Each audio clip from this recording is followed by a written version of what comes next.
Namo tassa bhagavato arahato samma sambuddhassa. Namo tassa bhagavato arahato samma sambuddhassa. Namo tassa bhagavato arahato samma sambuddhassa. Buddhaṃ saraṇaṃ gacchāmi, Dhammaṃ saraṇaṃ gacchāmi, Saṅgham saraṇaṃ gacchāmi, Dutiyampi Buddhaṃ saraṇaṃ gacchāmi, Dutiyampi Dhammaṃ saraṇaṃ gacchāmi, Dutiyampi Saṅgham saraṇaṃ gacchāmi, Tatyampi Buddhaṃ saraṇaṃ gacchāmi, Tatyampi Buddhaṃ saraṇaṃ gacchāmi, Tatyampi Saṅgham saraṇaṃ gacchāmi.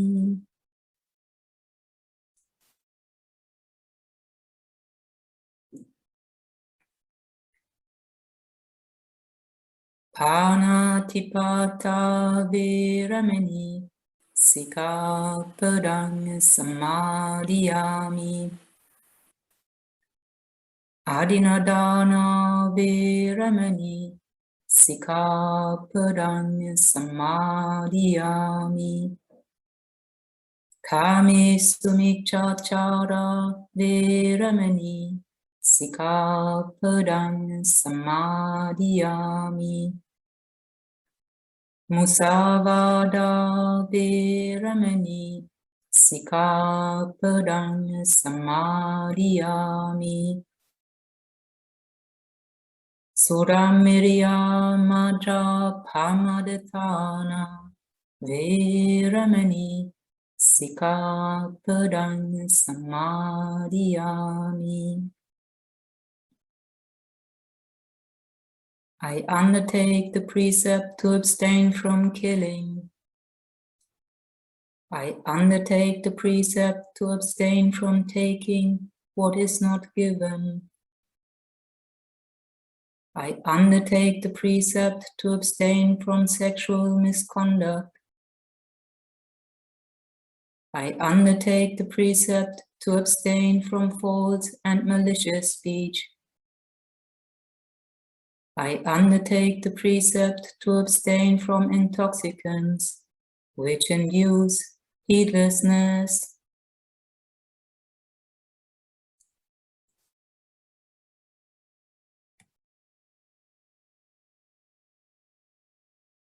Karaniyam atta kusalena yantang santang padang abhisamecha Sakko ujocha sujocha suvacho chasamuru anantimani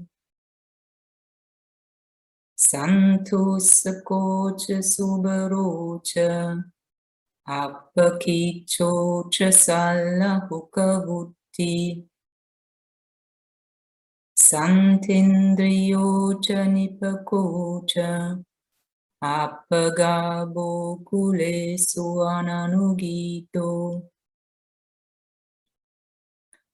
Nachakudam samachare Kinchiyena vinyupade upavadeyum Sukino vake mino hontu Sabbe satta bhavantu sukhitatta. Ye kechipana bhutati. Kasava varava anavasesam. Digavaye mahantava. Machima rasakanukotulla. Ditta vayeva aditta. Ye chedure vasanti avidure. Bhutava sambhave siva. Sabbe satta bhavantu sukhitatta. Naparo paranyikubeta. Nyati manyeta katta chinam kanchi. Vyarosana patiga sanya. Jnanamanyassa dukkamicheya. Mata yata niyang puttang. Ayusa eka puttang anurakke. Eyampi sabba bhutesu. Manasang bhavaye aparimanam. Mettang ca sabba lokasmin. Manasang bhavaye aparimanam. Uttang adocati yancha. Asampadang averang asapattang. Tittang charang nisinova. Sayanova yavatasa vigantamido. Etang satim aditeya. Pramang etang viharang idamahu. Dittincha anupagama silavang. Dasanena sampanno. Kamesu vinaya gedam. Nahi jatu gabbaseyam. Punyayati.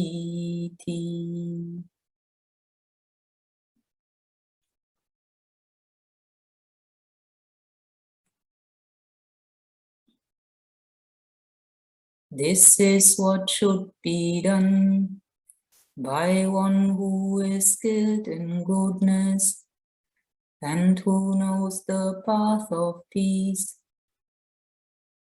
Let them be able and upright, straightforward and gentle in speech, humble and not conceited, contented and easily satisfied,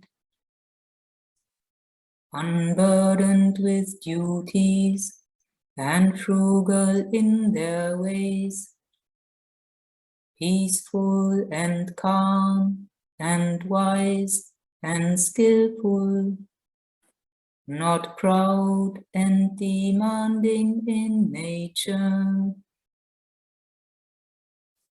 Let them not do the slightest thing that the wise would later reprove, wishing in gladness and in safety may all beings be at ease.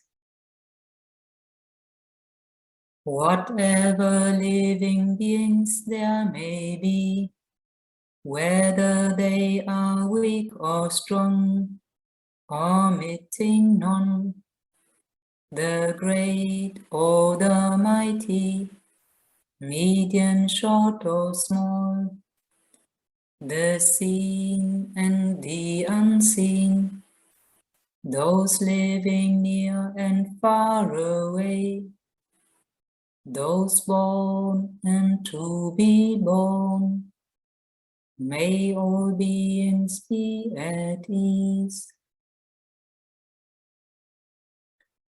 Let none deceive another, or despise any being in any state. Let none through anger or ill will wish harm upon another.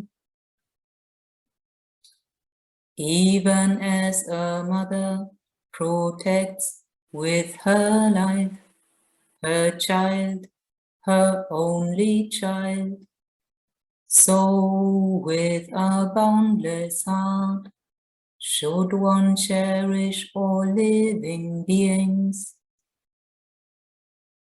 radiating kindness over the entire world, spreading upwards to the skies and downwards to the depths, outwards and unbounded, freed from hatred and ill will. Whether standing or walking, seated or lying down, free from drowsiness, one should sustain this recollection. This is said to be the sublime abiding. By not holding to fixed views, the pure-hearted one, having clarity of vision, being freed from all sense desires, is not born again into this world.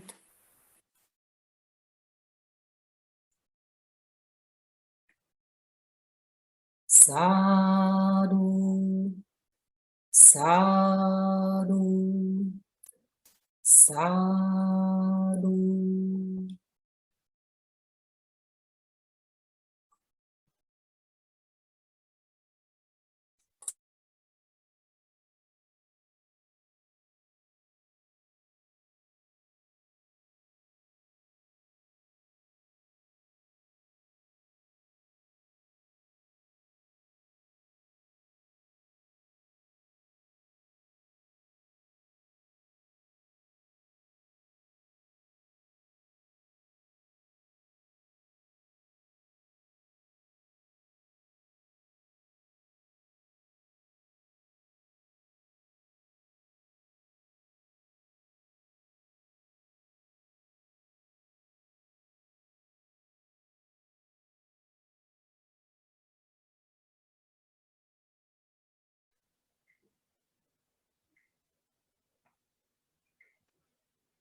Let us stay with the peacefulness,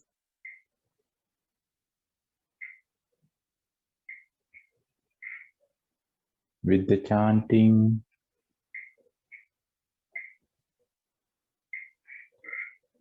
Let us stay with the calmness of the chanting.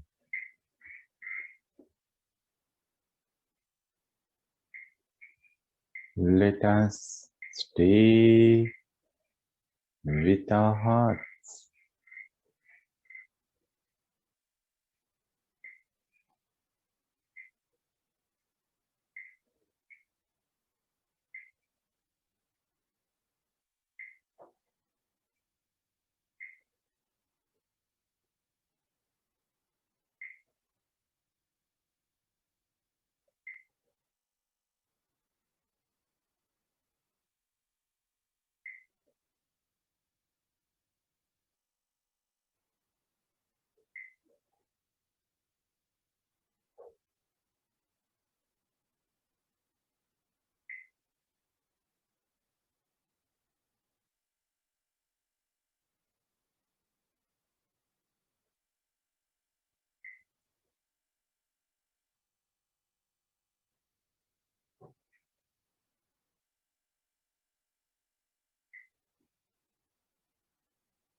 Whatever we experience with our body or with our mind, no matter, can we be fully, means with full awareness, with full attention, and with full acceptance.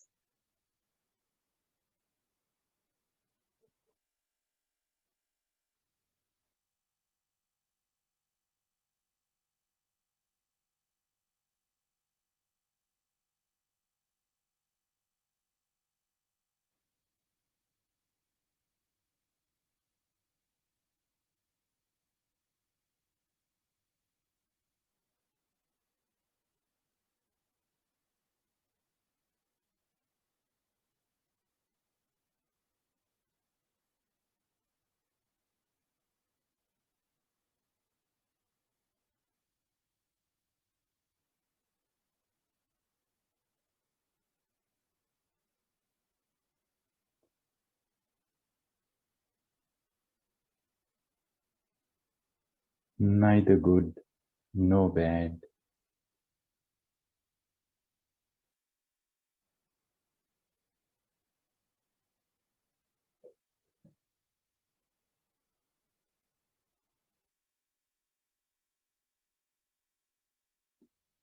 Neither holding nor rejecting.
We know what is happening,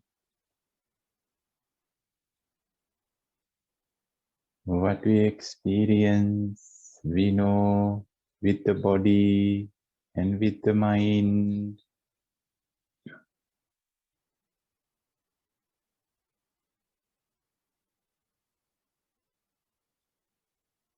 And further,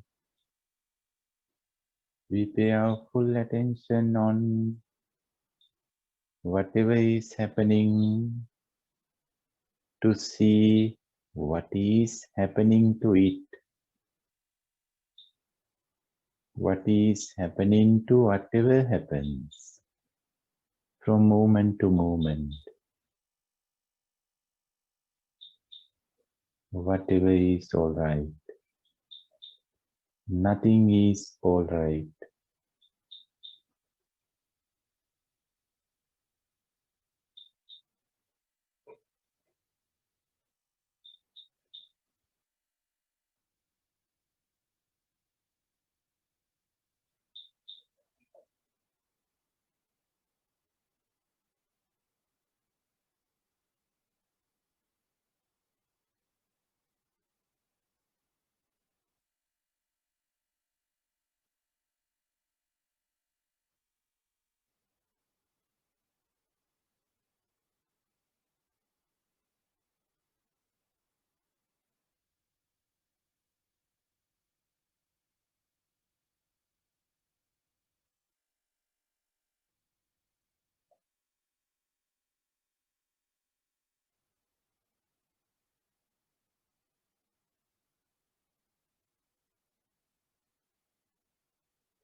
We are giving same value, same attention, same acceptance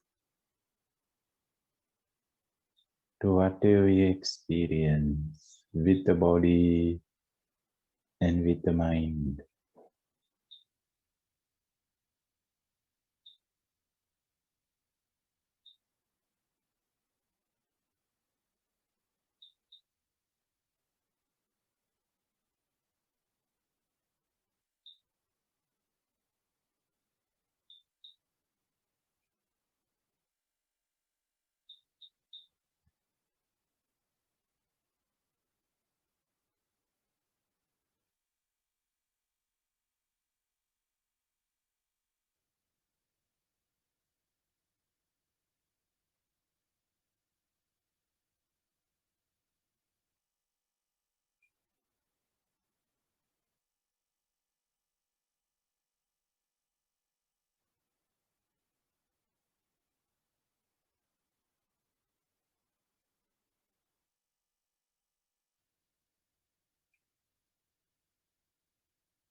We are same towards whatever comes in and whatever goes away.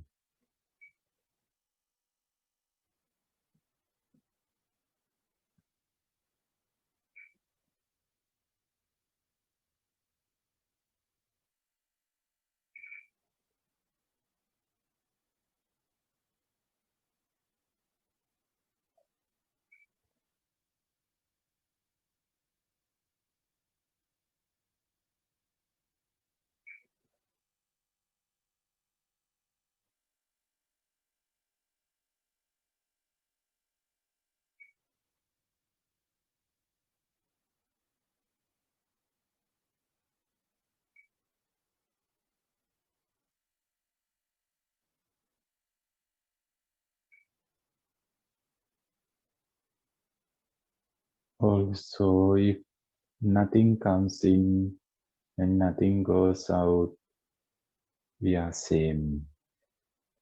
Same awareness, same attention, and same acceptance. Same space.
Hallo Birgit.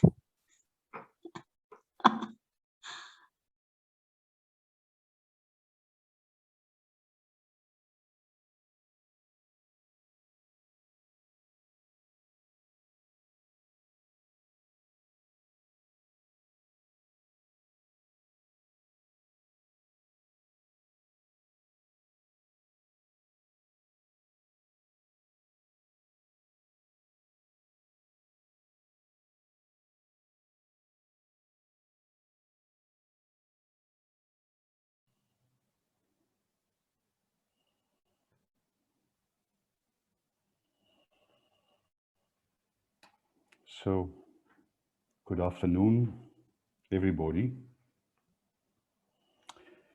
My name is Paul, and Upul asked me to moderate the discussion or the question and answer session. So, basically, there are two ways. If you would like to ask a question, you can write a message in the chat box and direct it to me. My name is Paul van Hooijdonk. Maybe a difficult name for many of you. Or you can also simply raise the question live. So we heard the talk about life is the practice and the practice is life. And maybe there is something that comes up that you want to share with the other participants, or maybe you have a question, maybe something is not clear, or maybe you would like Upul to go deeper into something.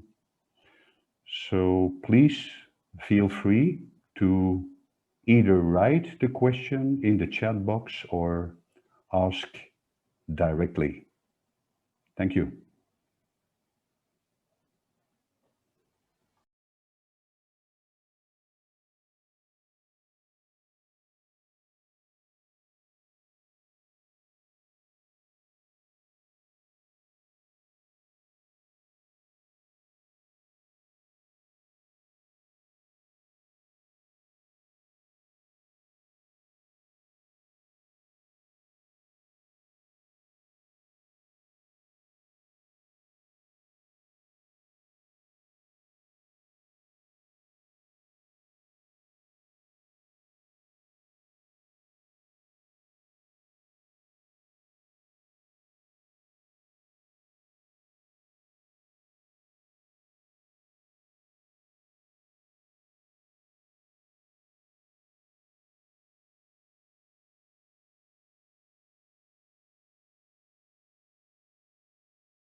Okay, then I ask a question.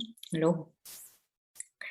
I just had a discussion a few days ago with a friend about all the difficult situations in the world. I think most of us are moved by what is happening in the world. Yeah, with climate change and pandemic and things like that. And yeah, I think most of us can see that it is made by the humans. So it is made by our ignorance. And yeah, I think many people find it difficult. I as well feel this sometimes as well, that I feel really sad or angry about how silly we are, that we are not changing our behavior to prevent all these things to happen. We could, by changing our behavior, we could help the climate to recover, or we could prevent viruses to spread or things like that. But most of the people are not doing it, or many people are not doing it. So easily then we can feel frustrated, or we can feel angry about the behavior of our fellow human beings. And I don't know, a reflection that I try to use is to just be aware that this is a world of ignorant beings, and that I cannot expect them not to behave in this way, and not myself in a way either. How often do I behave ignorant because of my ignorance? But yeah, what else can we do to help us to deal with these frustrations, with this anger? And I especially ask this for my friend, because I felt that the person was suffering so much about this problem. So I would like to as well receive an answer from other people who have ideas about how to deal with that. Okay, thank you, Claudia. So if I summarize the question is basically, many things are going wrong in the world. We could do something about it, but most people don't. That makes me angry. How to deal with that anger? Is that correct? Thank you. So Upul, I pass the word on to you.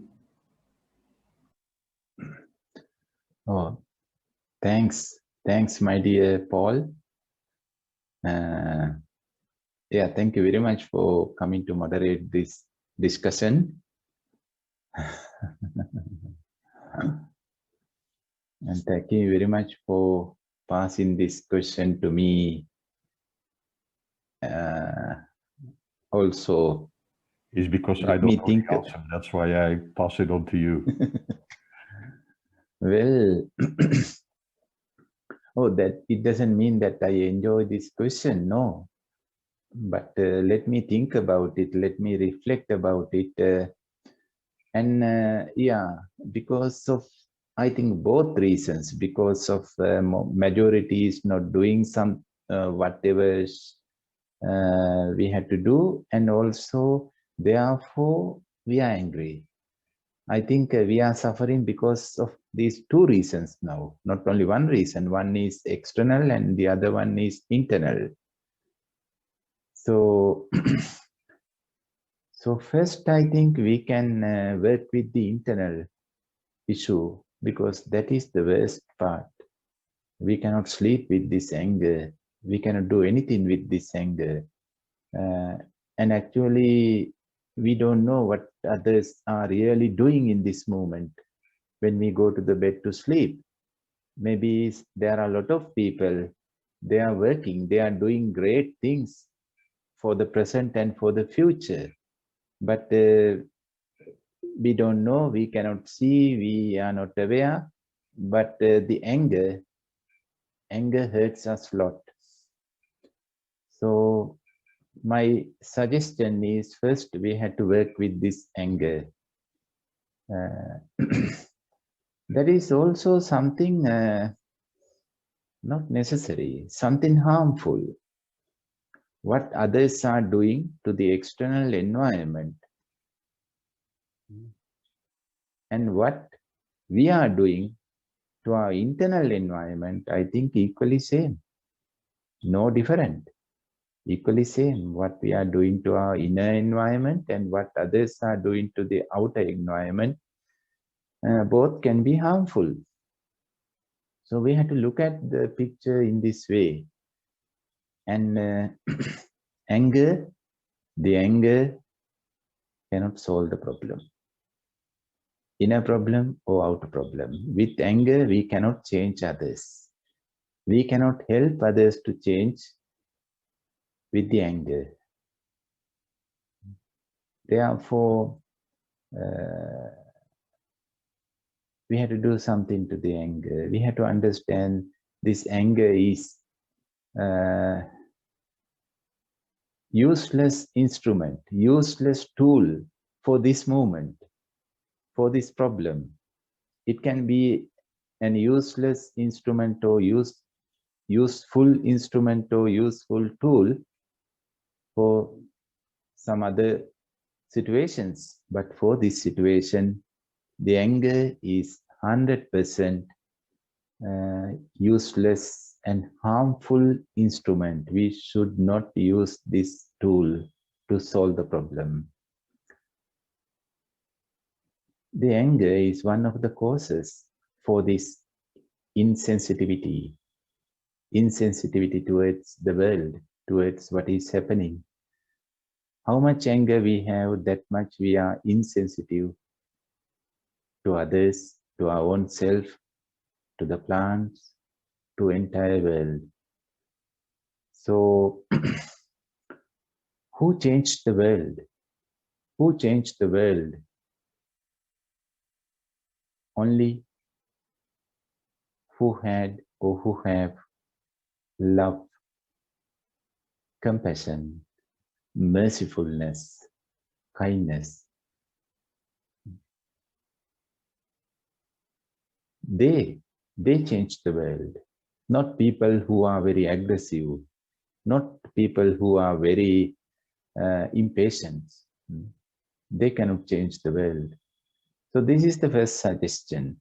And the second one is, of course, most people, they do not know what they are doing. Really, they do not know what they are doing. Maybe they have some intellectuality. Intellectually, they can explain. I know many people, they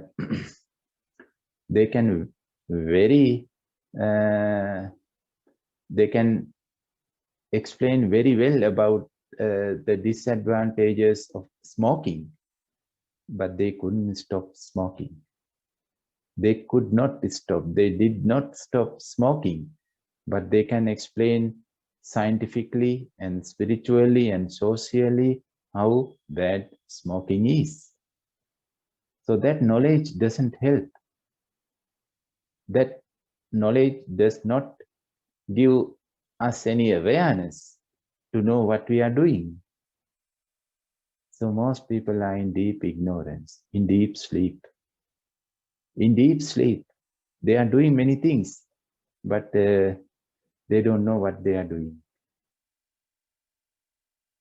So when we see this, like the majorities like kids, very childish, not physically, but psychologically, emotionally, and spiritually, most of us are very childish. So when we see this, the picture from this point of view, of course, then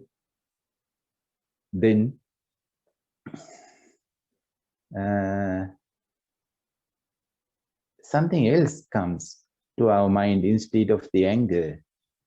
Maybe compassion, maybe sympathy, maybe some mercifulness, some acceptance, some patience. With them, with this gentleness, we can find a smooth way to address them. With anger, we cannot address anyone. Whenever we are angry, then everybody's hearts closed. Whenever heart knows that somebody is angry, then it does not open. No heart open for the anger.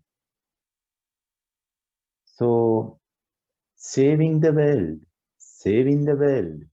protecting the world, doing something to protect the world, this comes from the heart, not from the head, not from the mind, from the heart. We have to speak to others' heart. Only love, only acceptance, only patience, only gentleness, only kindness can address the heart. So, and also this happens all the time, not only now, not only today. How much we can trace the past, the history of humans, thousands of years ago, 10,000 years ago, same thing happens, less or no, more. So we had to accept this nature. We had to accept this. The majority is unaware. The majority is not thinking about long-term benefits. They don't know. They are only thinking about today pleasure. That's all. Like kids, like babies, like child. We had to help them to awake. We had to help them to grow up, to be mature, and to open their eyes. We had to help them to open their eyes. That's the Buddha taught us. Buddha gave us a very beautiful metaphor. There is a blind person, blind one, and people are cheating him with muddy dress, cloth, gave him and said, this is pure white. You can't see, but believe us, this is pure white. Pure white is the best color, and you are having best color cloth. Wear it. Then this poor blind person believes what others say, and he or she wear this muddy and dirty cloth and think, oh, I am wearing the most beautiful and pure cloth. And then the Buddha asks, if someone is caring about this blind person, how can you help if you are caring this blind person? If you say you are wearing dirty and muddy cloth, he or she may not believe you. If you are really caring about this person, then you better to bring him or her to a physician, eye surgeon.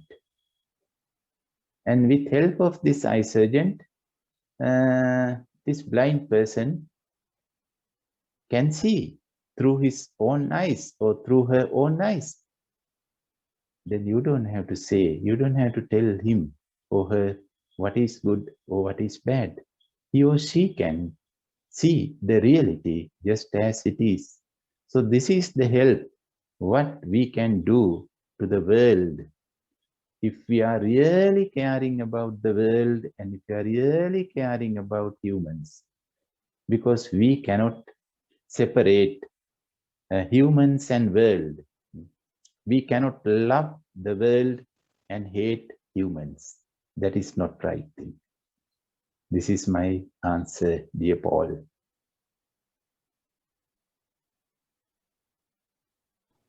Thank you so much, Upul. We cannot love the world and hate humans. Wow, that's a very profound and true and wise statement. So, Claudia, was that an answer to your question? Okay. I received several questions in the chat box, And the last one is from Birgit. I'm going to start with that one. It's quite long. Dear Paul, last month in the question and answer session, Upul said we should respect our boundaries. Someone asked me for help, and it would have been a very big thing to do. I felt it was too much for me and my family and said no. I offered to do something I could, but for the other person it was too little. Now she is angry with me and I feel very bad, and I am wondering if I should have gone over my boundaries to help instead of being so selfish. I understand that she really would need more help than I could offer. So basically, Birgit, correct me if I am wrong. The question is, Upul talked about respecting your boundaries. Somebody called for your help. It was too much for you and your family, so you said no. And now that person is angry with you and you are questioning yourself or doubting, maybe I should have done something more than I did. That is basically your question. So again, Upul, I pass on the question to you.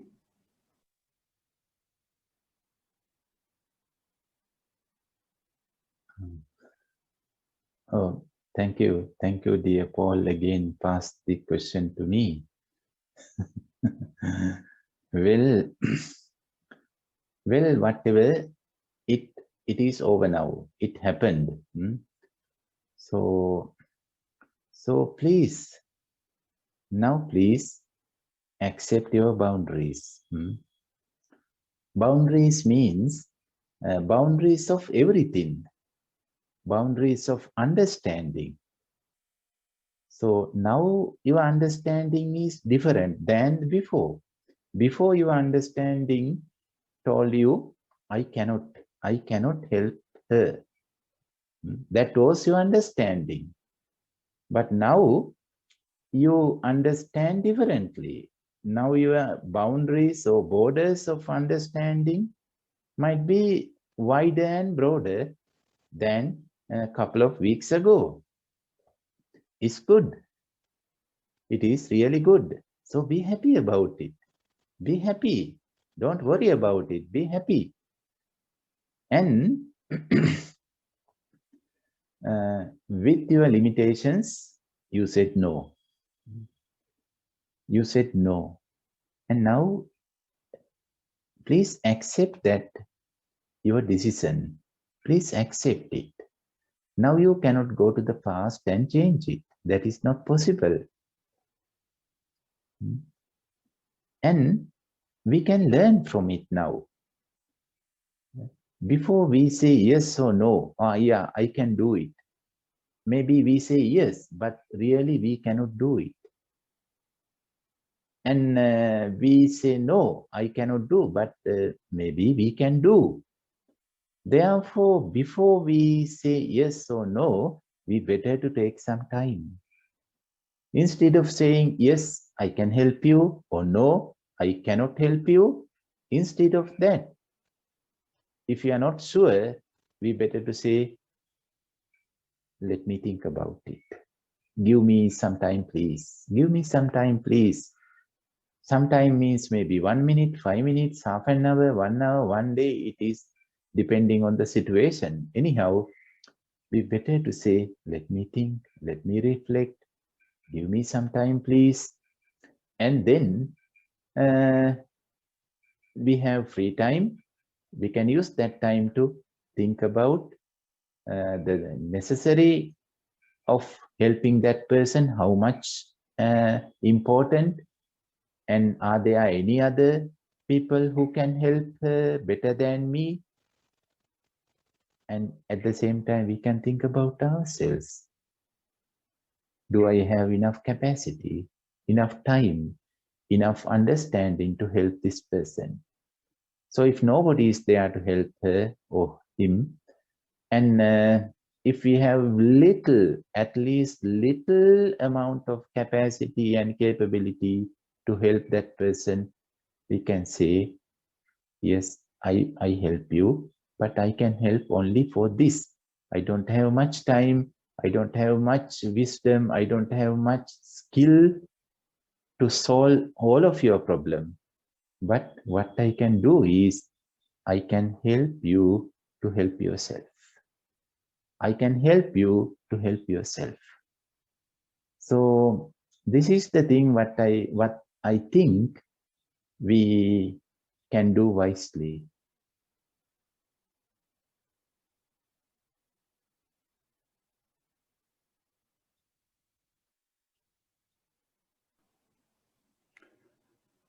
There was also something that came up in my mind, Birgit, when I read your question.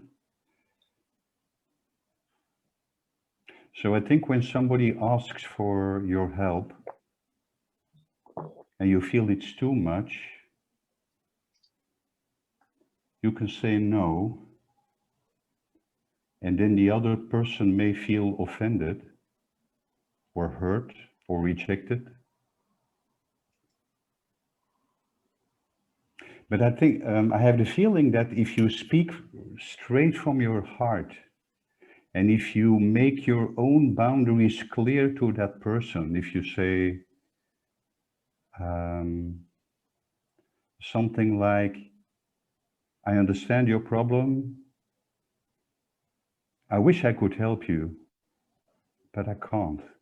It's beyond my capacity. I don't have that time, or it's too much of, it asks too much of my attention or energy at the moment. I cannot, please excuse me. So I feel that it also depends on how you respond to the question, whether the person feels rejected or offended or not. But I think it is very good that you look inside into your own heart, and if you really feel that you cannot accommodate the person, it's very good not to do it, if that is what you truly feel. So that is something that I would like to ask or like to add. So is this helpful or an answer to your question? Yes, both was helpful. What Uprit said and what you said. Thank you very much.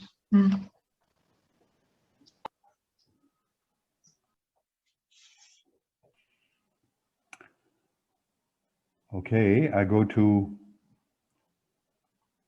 the first, or one of the first questions in the chat box.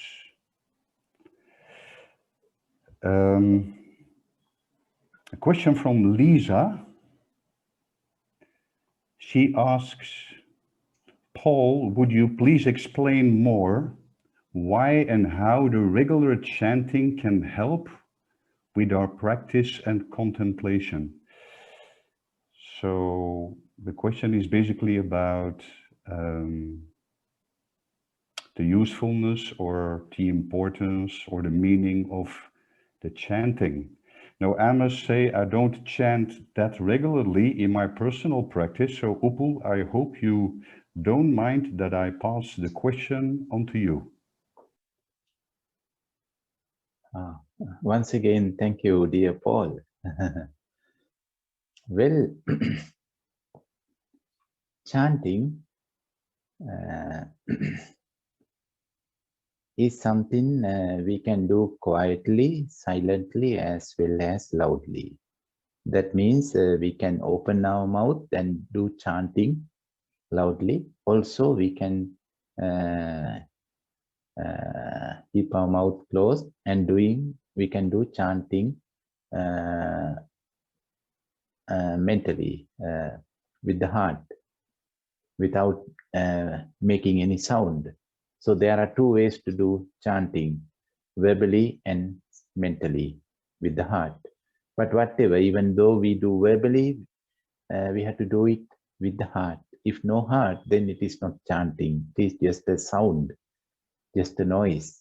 So we can see it very clearly, whether this is a chanting or just a sound, just to make a sound. If the heart is there, then it becomes a chanting. If the heart is not there, then it is just a sound, just like a talk. Even though it is melodical, even though it is like a song, beautiful, but we can feel something is missing if the heart is not there. So chanting comes from the heart. So we can bring our heart into chanting. So that helps a lot for our practice. Every day we have some time to be with our heart, to do something with the heart. And there are some other aspects. Pali word is chanting for Sajjahayana. Sajjahayana. It has couple of meanings. The very popular meaning is singing something good, singing something nice, something wise, something moral. That is the common meaning of this Pali word Sajjahayana. Sat means something good, something truthful. And there is another meaning.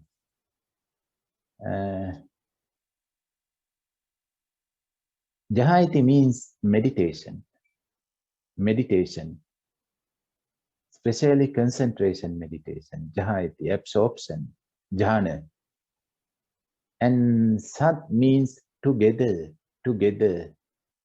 So if two of us are chanting, or 3, 4, that means we are doing meditation together. We are meditating together. So like harmonious, or group absorption, group concentration, group trance. So that's the other meaning, and I like that meaning very much. So it helps us to improve our concentration as well, chanting. That's why there is a very popular meditation method called mantra meditation, transcendental meditation. So they use some mantra, chanting, to improve our concentration. By doing this, there are a lot of researches done by many scientists on mantra meditation, chanting meditation, and results are amazing. Those actually those scientific researchers started to do in early 60s, in last century, 1960s, with the Ramakrishna master, and later, you know this, that the Beatles group, music group, they also started to practice this transcendental meditation, mantra meditation, and then mantra meditation, TM meditation went so popular. It goes so popular in all over the Western world, and therefore lot of universities actually had done many researches, and still they are doing many researches on this mantra meditation, and the results are amazing. Actually, it helps the body to be well, to cure certain sicknesses, and improve the memory, and some brain functions. And also it generates some peaceful vibrations, physical peaceful vibrations. It changed the atmosphere, physical atmosphere. And therefore, those researchers says, when the group of people are chanting in the same city, then they prove that less accidents happen, less motor accidents happen in that particular time. They have a lot of police reports. So, and it is not a surprise. Sound is an energy. It's an energy. And the science says the energy makes sound. The energy makes sound. That's how we make sounds. But the spirituality says something else. Sound makes energy. The modern science says energy can make sound. But the yoga, meditation say sound can make energy. So chanting makes a lot of energy, a lot of positive energies, physical, psychological, emotional, and spiritual. And at the same time,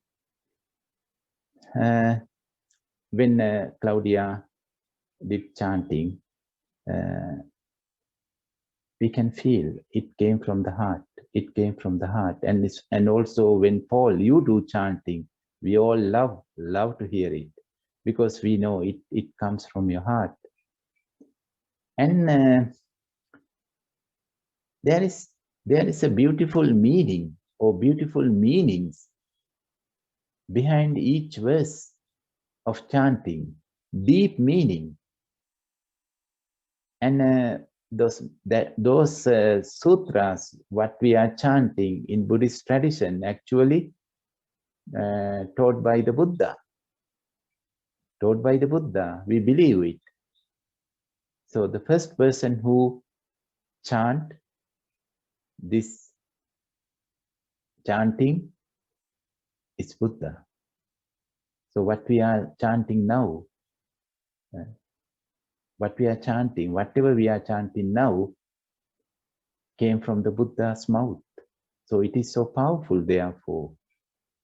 And each chanting has the Buddha's message, the Buddha's original message. Therefore, each chanting is a meditation. A meditation.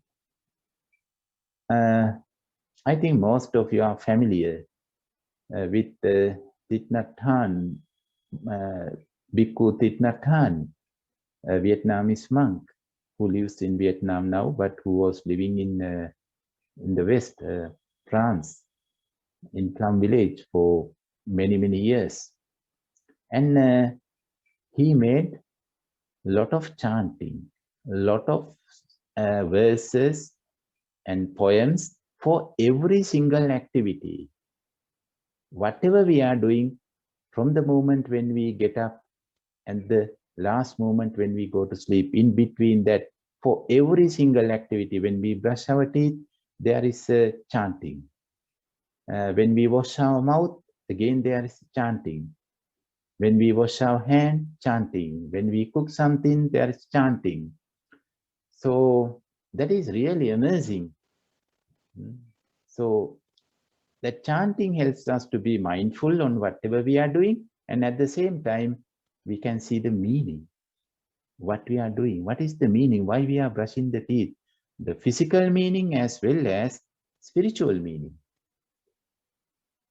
So actually, it's a meditation. It's a meditation. It is based on concentration meditation, but it helps us to maintain awareness throughout the day, also to understand what we are doing and why we are doing. Thank you so much, Apul. I would like to say something more about the meaning.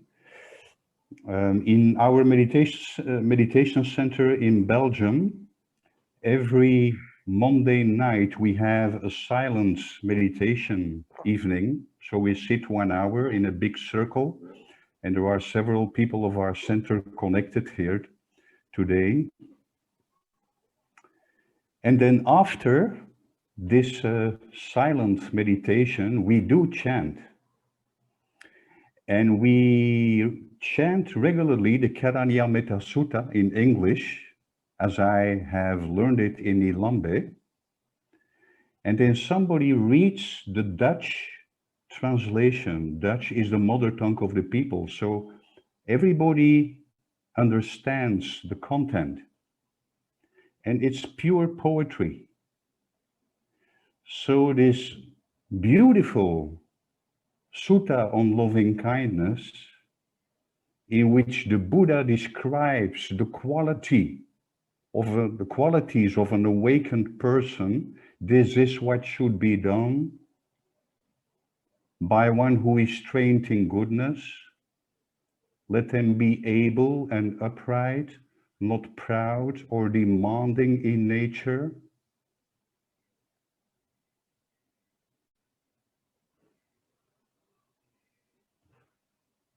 Humble and not conceited, contented and easily satisfied. So we chant that in English, and later somebody reads that in Dutch. So over and over again, we hear these beautiful qualities that we are developing on the path. And it's for me personally, but I'm sure for many people who participate, it's a source of inspiration. It's a reminder, okay, this is what we are striving for. Maybe that's a little, how shall I put it? Not in a tensed way, but this is what we aspire for. Maybe that's a better way to put it. This is the perspective. These are the qualities that I can develop in my heart. And for me personally, sometimes when I am demanding, when I think or when I expect things to be in my way as I expect them, I order a meal in a restaurant or I do something and I think it should be like this. And then sometimes these words come into my mind, not proud or demanding in nature. My God, okay, I am quite demanding at the moment. So this is not really the attitude that is described in that sutta that we chant every week. So Lisa, when you ask this question, what is the spiritual benefit of chanting? I would also add, it can remind us of what we are developing. It can be a tool. It can be a help for our own spiritual practice.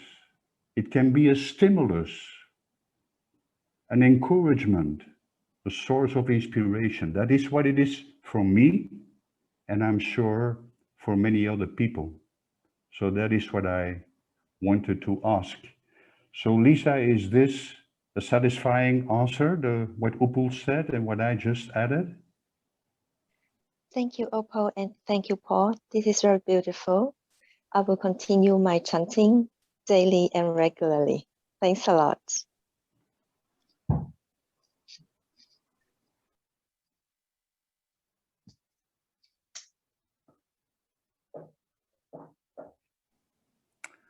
Okay, I see that there is a new question in the mailbox, a question from Nisal. Hi, Paul. I have a question about Anapanasati meditation, mindfulness with the breathing meditation. The experience about it, which I think would be a bit too long to type, so could I maybe try to explain it live, please? I raised this question once to Venerable Dhammadipa. Manio, and she thought it would be better also to raise it in the retreat for the information of the other participants. A great respect and gratitude to her. Also Upul Sir for his wisdom and teachings, and you, Mar, Claudia, and the organizing committee for organizing the retreat. So please, Isal, thank you. And please feel free to ask your question directly.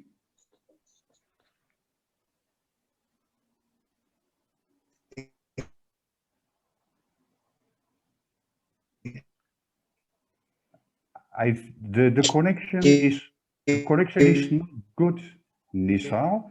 Can you start again, please?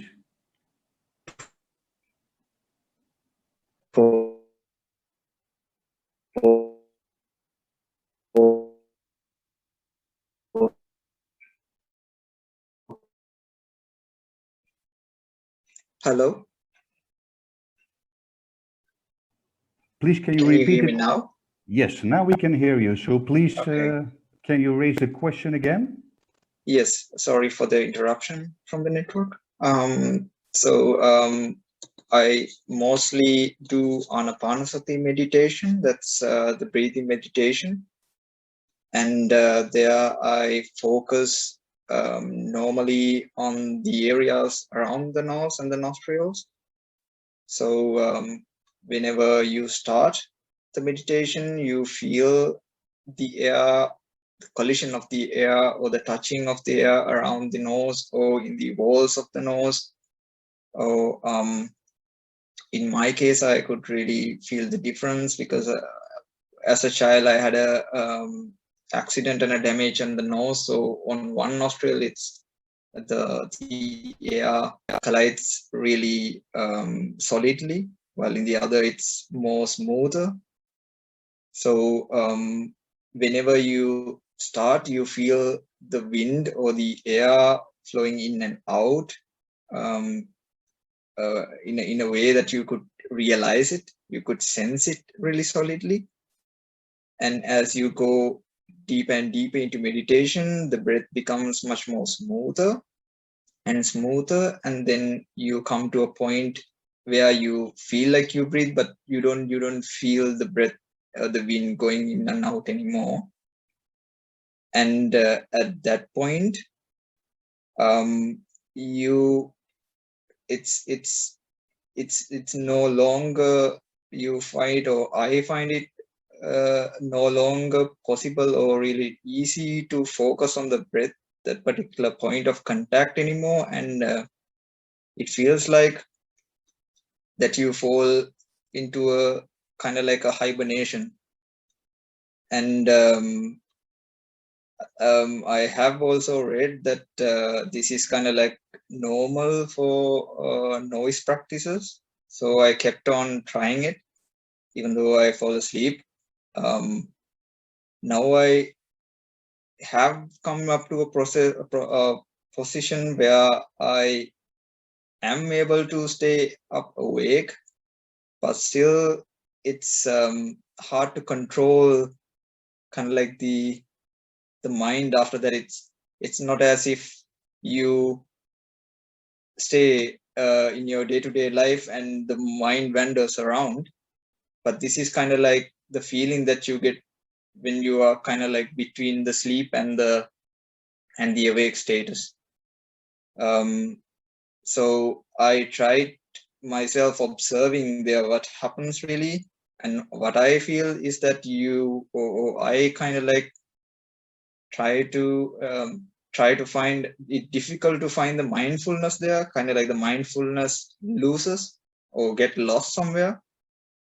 I also tried to observe a little bit with more determination, or in Pali I could explain it as virya, would put some more determination to focus a little bit more and to see what happens there actually. Why does the mindfulness loses, and then you fall into this state of as if you are kind of like dreaming.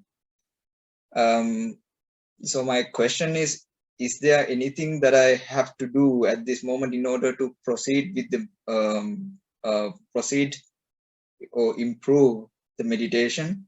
That would be my second question. My first question would be, am I in the right path?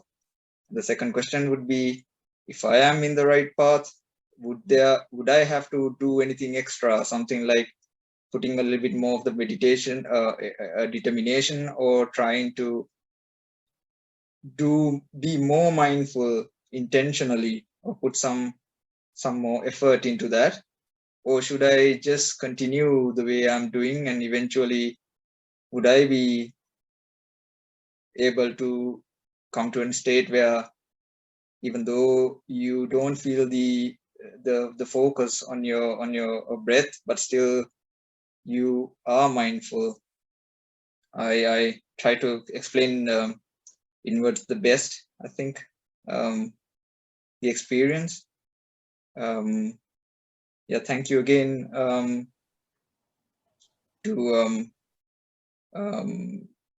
to you, Claudia, Ma, for organizing, and of course, great respect for Venerable Dhammadipa Manyo and Upul sir. Thank you, Nisal. I'll try to summarize your long question. So basically, you're describing your meditation practice, mindfulness with the breathing practice. You say at a certain point, I lose awareness. I tend to go into sleepiness. So your question is, am I on the right path? Am I doing it right? That's the first question. Or is there anything I can do to improve it? And so, if yes, what? And how to develop this quality of mindfulness in my practice? So basically, more or less, that's your question. Is that correct? Yeah, add a little bit to it. That losing of mindfulness happens whenever you stay mindful and your breath smoothens up to an extent where you don't feel it anymore. And that's the point where you don't there's no point of focus or anchoring. So there's nothing for you to anchor your mind, and then you kind of like lose your mind, or kind of like lose the grip, as if you are trying to grab some sand into your hand, or somebody is stealing your pocket without you knowing it. Even you try to stop it, you can't. Right. Okay. Thank you very much. So Upul, what do you think? Well, the first thing is it can happen, and it is happening to many meditators. So please do not think it's something personal or something weakness in you. It is not a weakness at all. I think most of meditators are experiencing this either in the beginning or in the middle of their practice. Well, of course, in the beginning, most of us can feel in and out breathing strongly, because the breath is so close in the beginning. But when we continue the practice, then the breath becomes subtle, calm. And the breath is something physical. So when therefore it can calm down quickly.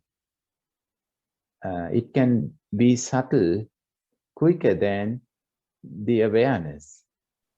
So awareness is still not subtle as the breath. If the awareness is not subtle as the breath, then of course that awareness is unable to notice the in and out breathing. So this is the case. Then we feel that we are missing something. Are we meditating or not? but still some amount of awareness is there, and physically we are relaxed now.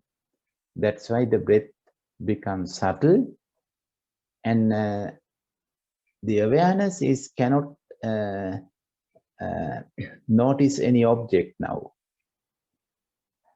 Therefore, the mind thinks, I cannot do anything. No work for me.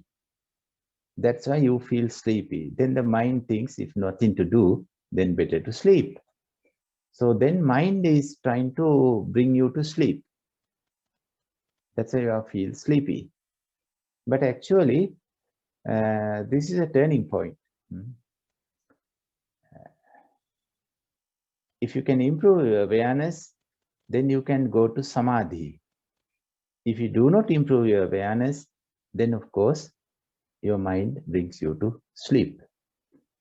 So therefore, as you said, better to add more energy, more virya, more effort to be alert, to be awake, even though you cannot feel your in and out breathing. Actually, the breath is not the first thing or the most important thing even in mindfulness of breathing meditation. Don't give the first place to the breath. That is wrong. Give priority to the mindfulness.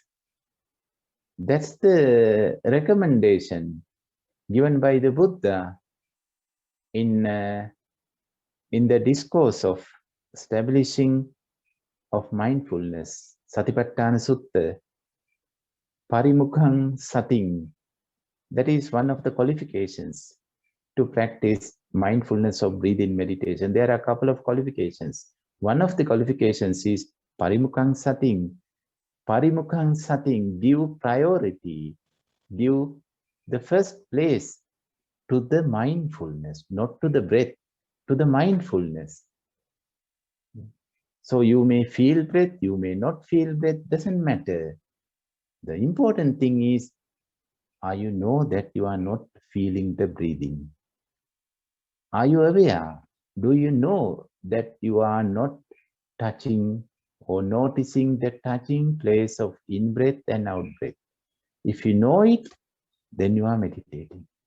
Even though if you are touching, if the breath is touching your nostrils, but if you do not know, then no meditation. So meditation happens not because of the breathing, but because of the mindfulness. So you can see, yes, I cannot feel the breath. It's okay. What else I can notice now? What else? Can I feel the body, the posture, coldness or warmness of the environment?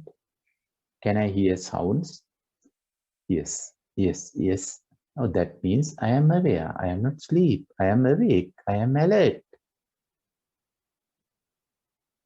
And the second aspect is, if this happens often in every single sitting meditation, then better to do some walking meditation before the sitting meditation.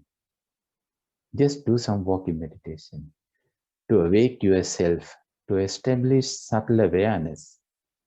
Maybe 15 minutes, 20 minutes, if possible, half an hour. And whenever you feel that you have sharp and subtle awareness, then sit and try to bring that sharp and subtle awareness onto your breath to do this breathing meditation.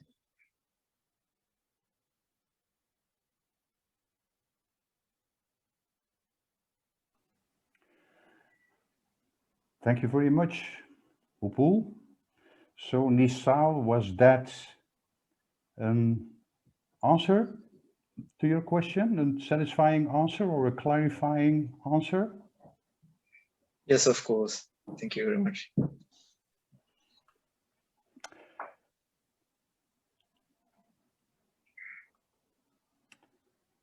I go to the chat box and I see that there is a A question of our host, Mar.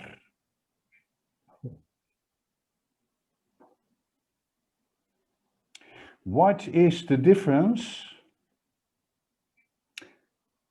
between meditation in action or movement in your daily activity and sitting meditation?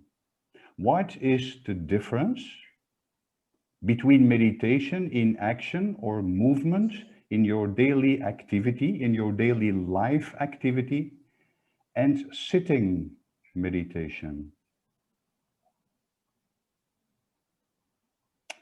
So maybe I briefly say something about this. Basically, it's about the same thing. The base, the foundation is the same. It's about giving attention. It's about being aware. It's about knowing or seeing or perceiving or being conscious of what is happening. That is meditation. So whether you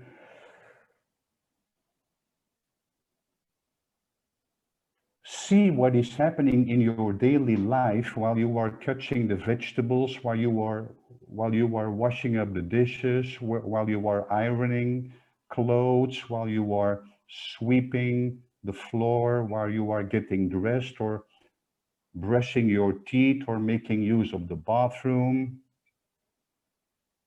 on the one hand, or on the other hand, when you sit and when you do the so-called formal practice, the principle is the same. So I would say, instead of focusing on the difference, it's good to see the common link, the foundation, which is exactly the same. It's about knowing, it's about giving attention. So when you give attention, when you are aware of what is happening in the moment, then you are meditating. No matter what you do, whether you sit and you watch the breath, either at the height of the stomach, of the abdomen, rising and falling, or maybe like the person here before was describing the breath, cold breath touching the nostrils, warm breath coming out, touching the upper lip.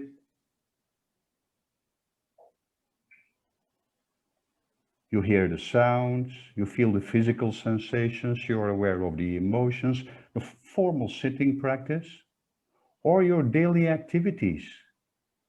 The principle is the same. It is just about knowing, or mindfulness, as Upul just said. Only when we sit, we retreat from our daily busyness and daily activities, and we look for a place of silence and stillness and seclusion, so we can heighten the level of our awareness. We can give more attention without being distracted by 1,000 things, the things of the world. So we take a distance from the world. So you could say we create a laboratory environment or experience which can be more intense. In our daily activities, we open ourselves to many more impulses.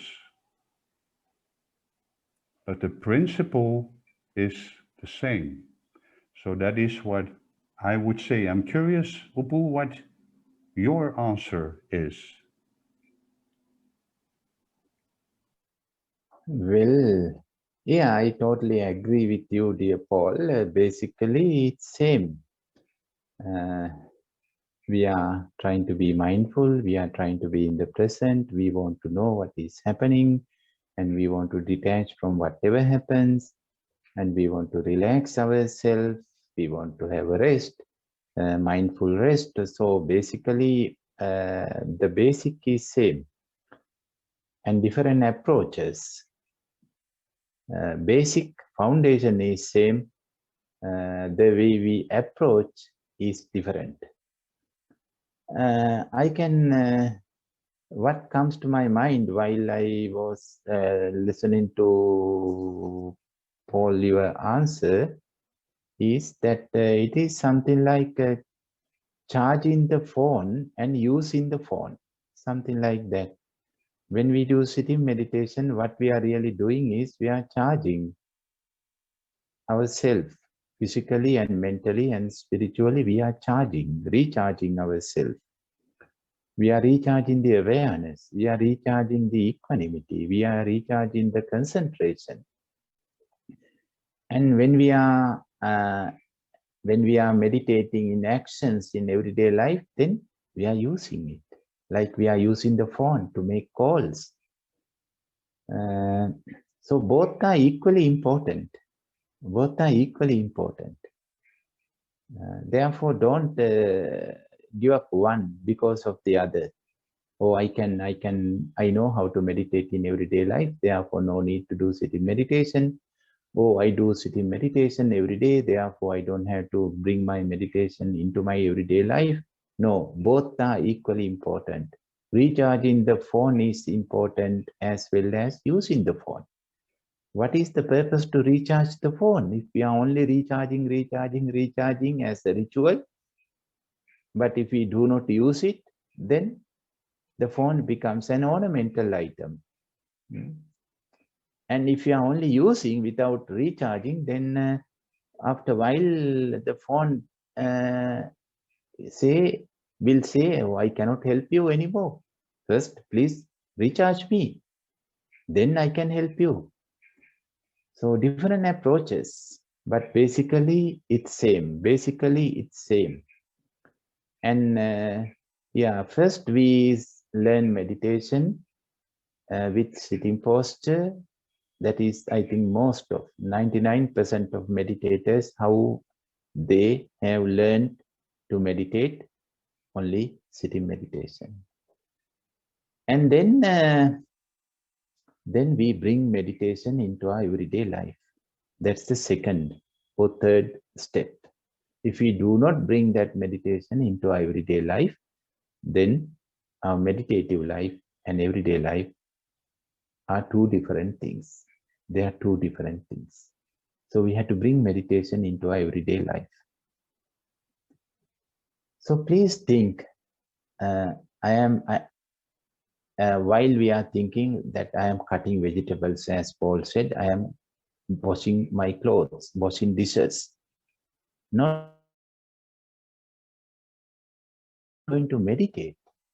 Not only I am going to wash the dishes, I am going to meditate. I am meditating now. Not I am only washing clothes. I am meditating. Not only I am sweeping the floor. I am meditating. I am going to do another meditation.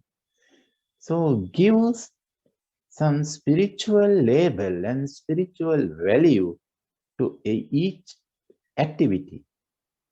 Each activity. Don't think it's something different. It's worldly thing. Only spiritual thing is when we do sitting meditation. Rest of the things are worldly and mundane. No, not at all. If you understand the meditation correctly, then everything is so divine, so pure, everything, even going to the toilet. According to the great discourse of establishing mindfulness by the Lord Buddha, by the Buddha, even going to the toilet is something meditation object. Meditation object.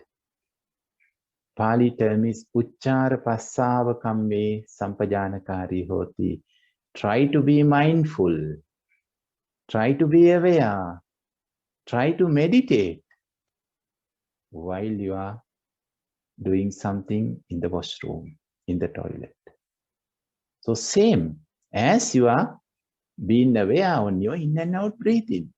No difference at all. According to that discourse, there is no difference in between meditate on in and out breathing and meditate on whatever we are doing the washroom.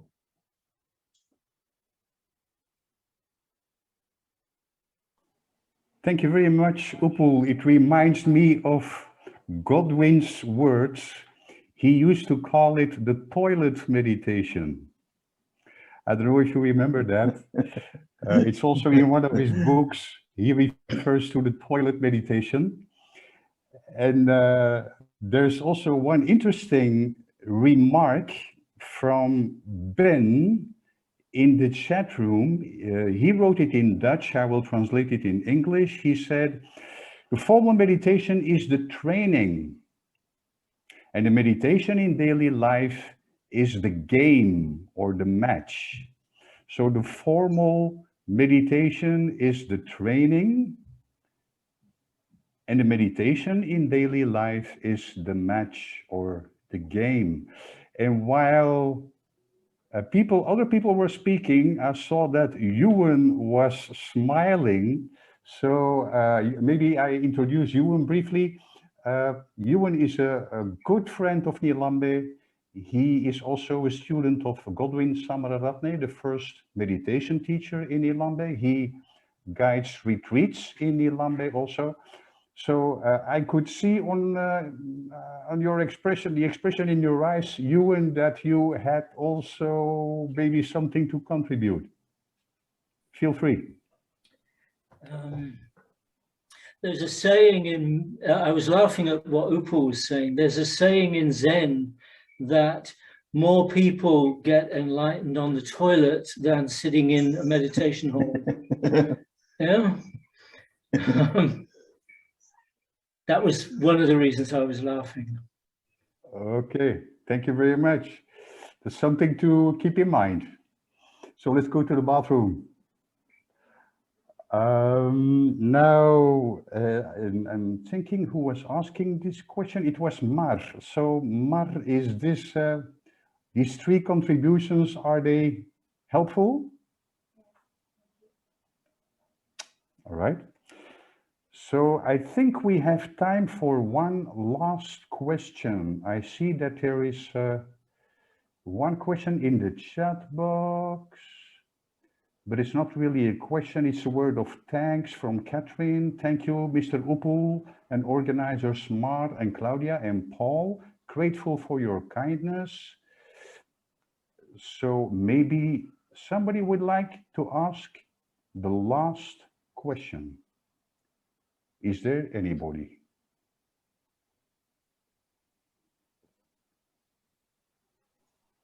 Hello. Please, Can I? Nandi. Thank you. Few days ago, I do some housework very mindfully, and the feeling is very good. It's really just like in meditating, and then to a point, I just feel that the world is very quiet, both for the environment and inside my house, because I think I'm in a very concentrated and mindful situation. Mandy, can you switch on the camera so we can also see you? Oh, sorry. So, okay, thank you. I forgot. Sorry. And at the same time, a feeling of aloneness and loneliness arise. And the combination of these three feelings is very fresh to me. This is the first time. Loneliness, aloneness, and also the quietness. I think it is so fresh and also so strange to me. So it seems that I escape from this emotion. But in fact, I want to investigate it more. Maybe if next time I got the chance, I will do that. But on that day, I just skip it very quickly.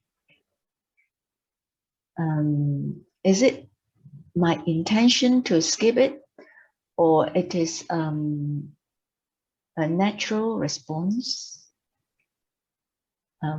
Yeah, maybe this is my question to you or to Upu.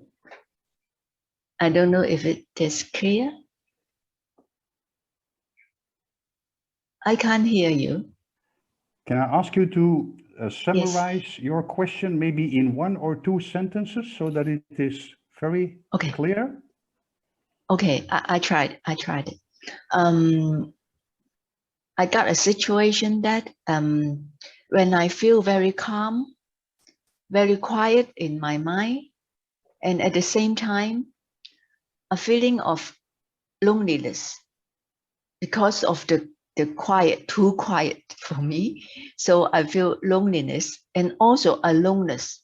Not loneliness to me is a quite a negative emotion, but aloneness is neutral. But both arises at the same time. Thank you. That's clear. Yeah. So, Yeah. Thank you. Thank you. So Upu, I pass on the question to you. Oh, yeah, thank you very much once again. And well, dear Mandy, your surrounding is so beautiful today. Hmm? Huh? Very, You mean the colors? Yeah, it's the a pink color color, and yeah, it's so nice, so beautiful. Oh, thank you. Yes. And actually, when I see this, no loneliness comes, no boredom, is so excited. Not only excited, it's so interesting. Yeah. So also you can enjoy it when you are alone. Just look at the wall. It is so beautiful. And project the loneliness into the wall and look at it from a distance. Well,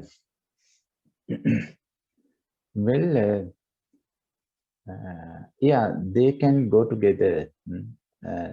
Logically, we think it cannot happen, it cannot be.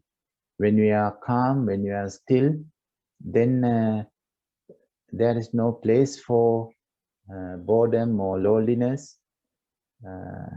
So we have to be full, but no, they can go together. They can go together. They are not extremes. They are not opposite extremes. And please understand this, that it comes, the loneliness or boredom comes as a reaction towards the calmness.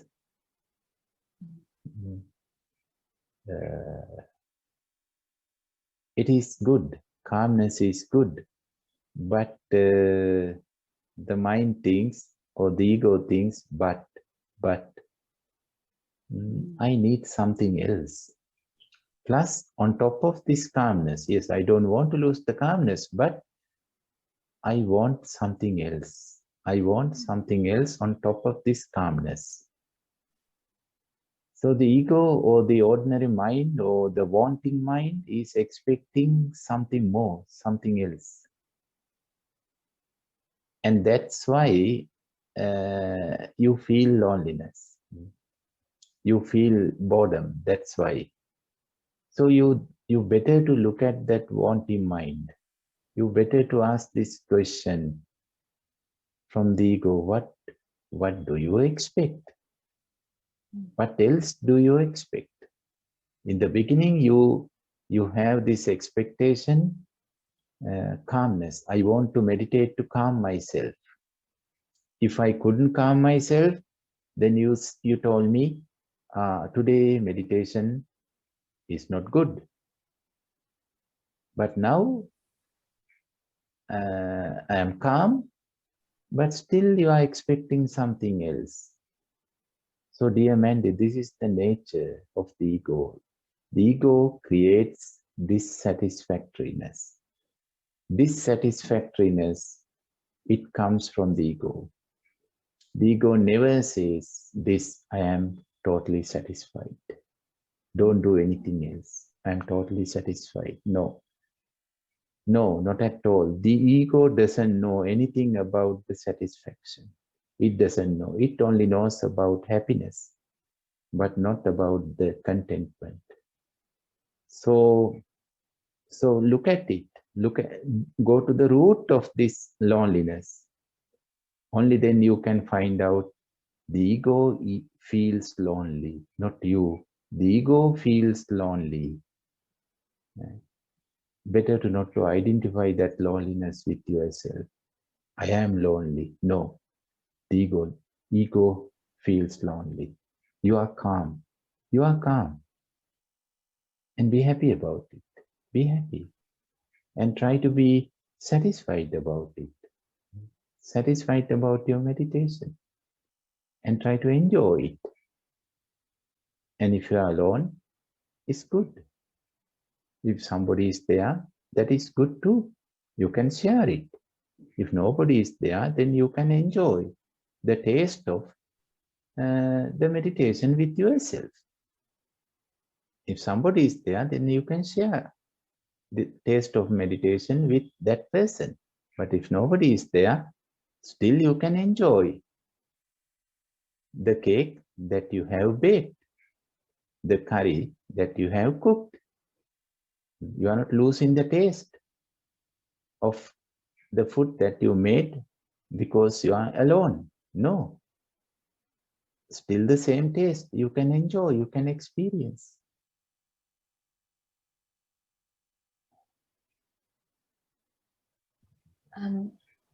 Thank you, Upo. So next time when similar situation appears again, so what I'm going to do would be I ask the ego and I communicate with it.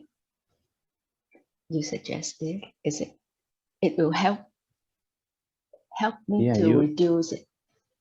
What you have to do is, if any boredom is there or loneliness is there, please accept it. No need to react it, because it is a reaction. Loneliness comes out of reaction towards the calmness. So if you react to it, then it goes as a chain. So just accept it.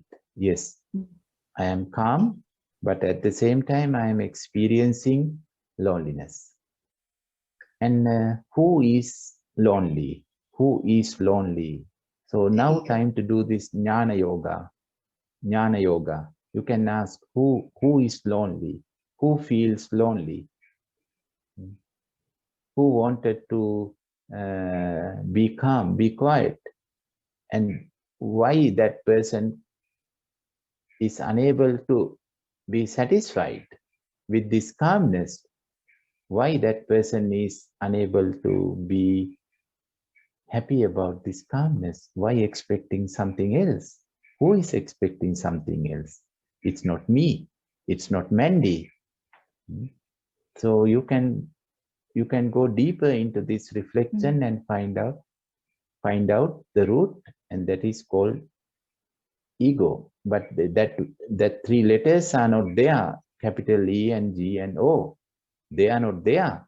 But the nature, the fountain, the spring of loneliness is there. That is called ego. So you don't have to be a victim of this ego to do something else to overcome the loneliness. No need. You are not lonely. The ego is lonely. So if ego creates loneliness, then the hand over the responsibility onto ego's shoulders to work with it and overcome it.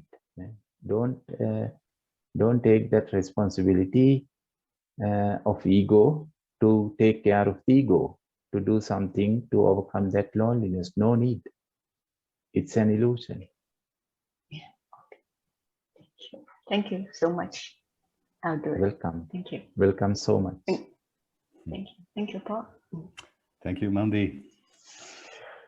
So, dear friends, before going to the last part of this one-day retreat, which is a reflection, I would like to say something very briefly, something practical. Many people know this, but maybe for some people this might be new. In the Buddhist tradition, the Dhamma, the teaching, is given without asking for anything in return. So it is a possibility for us to practice dana or generosity. So for, I can say, thousands of years, there has been a tradition in India of spiritual seekers, of world renouncers, looking for spiritual fulfillment. And they were begging, and people provided food, and in return received spiritual guidance and spiritual inspiration. So Buddhist monks and nuns are beggars or alms mendicant. They go begging for food every morning, from house to house, from village to village. It's a very long and beautiful tradition. So for this meditation day, no money is charged. But if you would like to contribute something for Nilambe, of course, Nilambe has to survive, especially in these difficult times when there are no visitors in real life, there are no live retreats happening because of the lockdown, and it has been like this for quite some time now. And when you would like to contribute to something for Upul, you can do so. In the invitation letter that you received from our host, Mar, there's a number, a bank account number mentioned, a Spanish bank account number. So if you would like to contribute, you can put some money onto that bank account as a way of practicing dana or generosity out of gratitude. So thank you very much already. And for the last part of this retreat, again, I pass the word to Upul. Thank you very much, dear Paul, and dear friends. Well,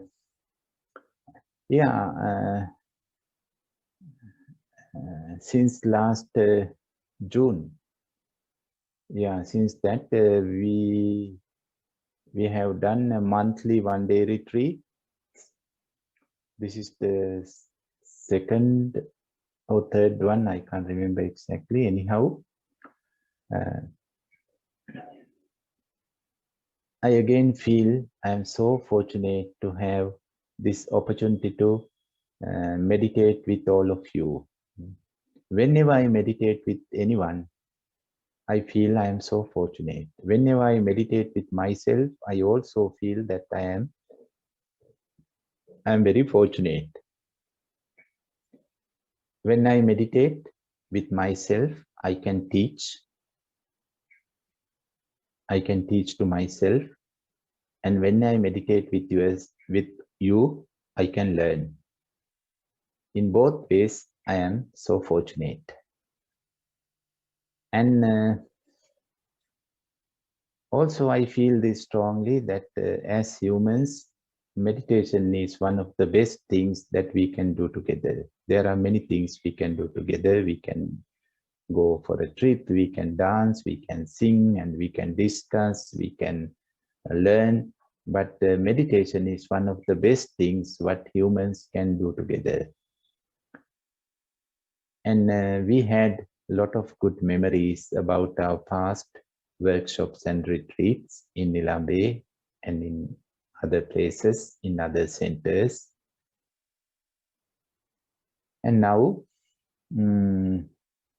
we have to depend on the virtual reality, internet, Zoom, so and so, but still we are having this chance to communicate with each other and meditate with each other and learn from each other. Therefore, still we can be grateful for the world,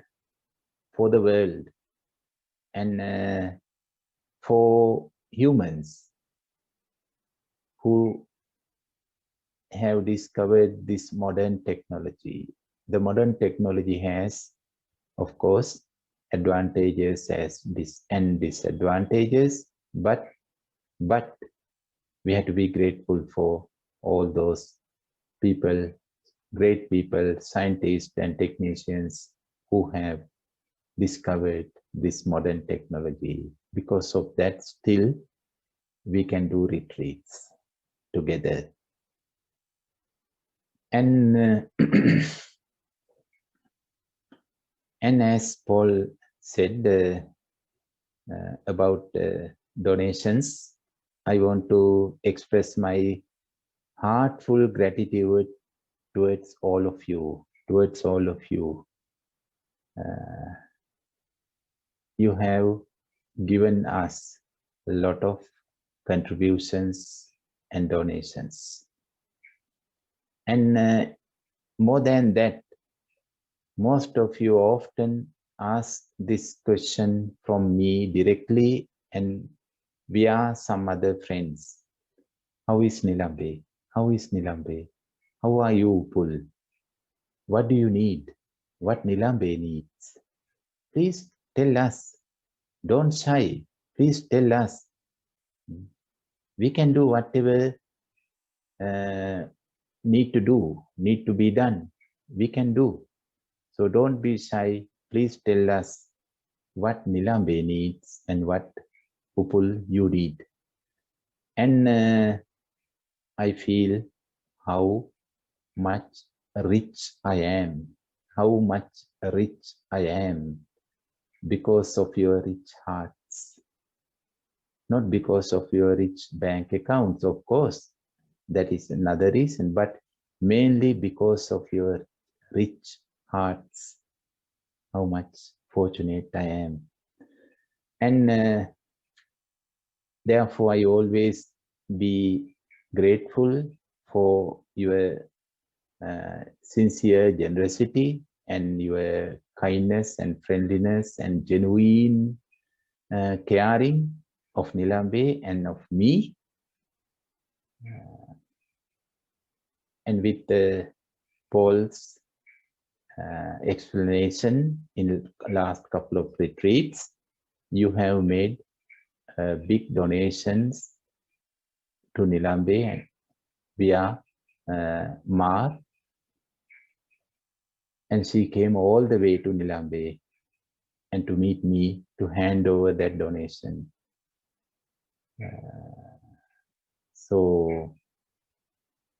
So please accept my sincere thanks and sincere gratitude because of this generosity, because of your concern and kindness and friendliness. This gives me a lot of materialistic support, but more than that, a lot of spiritual energy to maintain Nilambe and to live for both.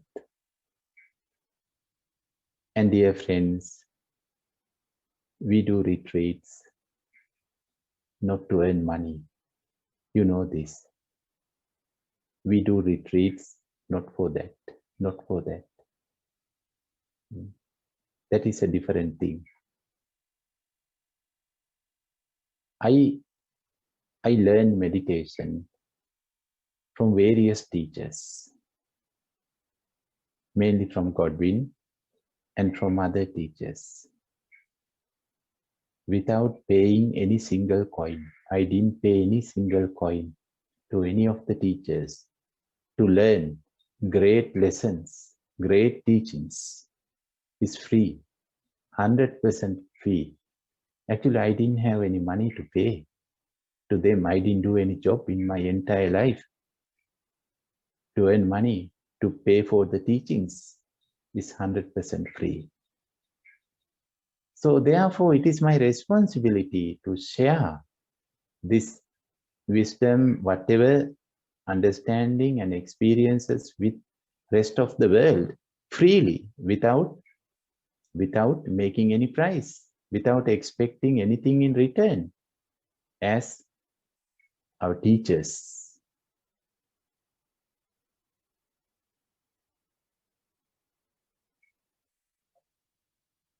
Only thing what I expect from you is please use these teachings to reduce your suffering, reduce your stress, reduce your anxiety, and be happy, be peaceful with yourself, and do whatever you can do for others. That's the only expectation. But still, I am more grateful and more gratitude towards all of you for caring Nilambe and caring myself. Thank you. Thank you very much, dear friends.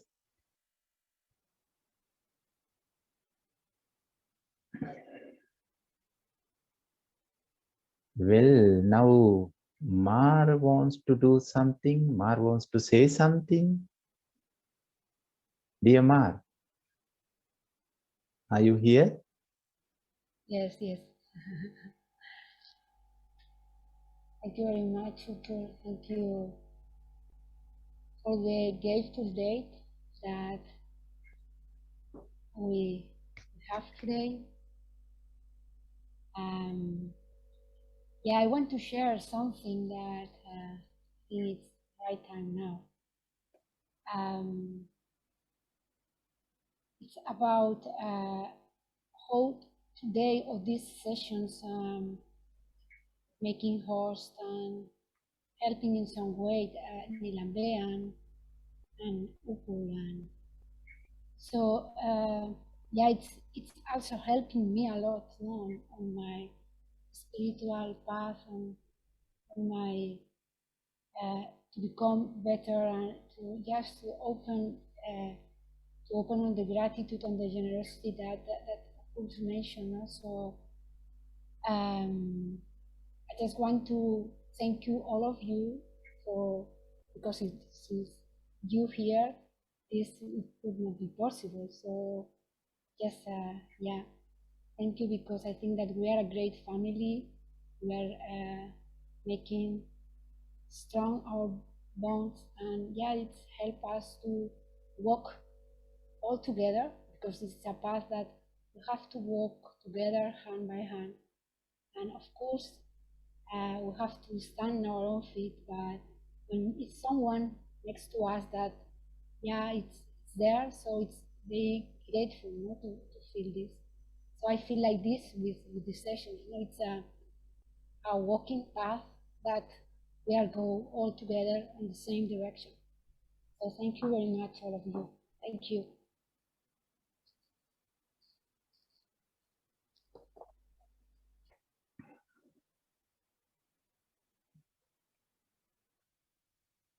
Thank you very much, dear Mar. Thank you very much for organizing this retreat as well, with the help of Claudia and Birgit and some other friends. It is not easy to organize retreats because we have to work with minds, not with the body. Work with minds is not easy. And even I know you are, both of you are, you were facing to some difficulties with some participants, maybe one participant. That is also part of our practice. So on behalf of everybody, all the participants, let me express my deep gratitude towards dear Ma and dear Claudia to organize this retreat, and also to dear Birgit and My dear Paul, thank you very much to come to this retreat to specially moderate the discussion, to make deep questions into simple form. And anyone likes to say anything? Yes, it's very important for me to say that that Mar is organizing with the help of Claudia. I would if it was needed, but they don't need more help. So I'm very happy that they are doing everything so well, and I'm really enjoying the retreats. But I do want everyone to know that I am not helping. Okay.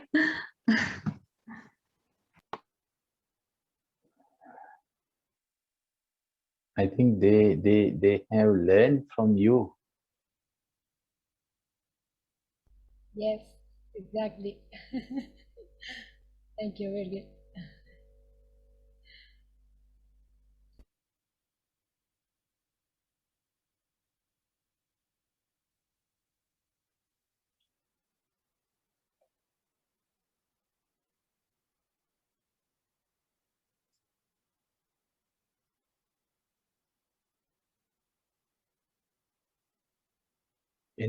Any sharings or any suggestions for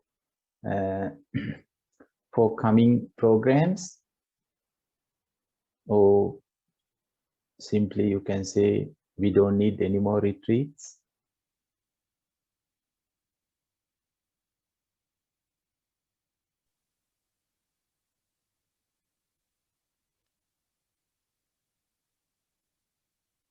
Hello. Hello. I want to say thank you to Claudia and Ma for the YouTube version of our event. One of my experiences, few days ago, I reviewed the Q&A section of the event, The Inner Voice of Silence. And I found that there is an important message to me, which I totally missed out during the event day. The message is about, Oppo said that life is not meant to make us happy or unhappy. Life is a learning process to educate and to transform.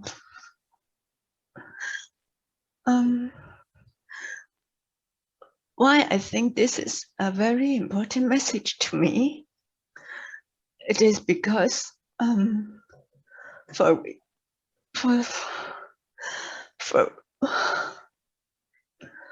recent years, the things that can make me happy is changing.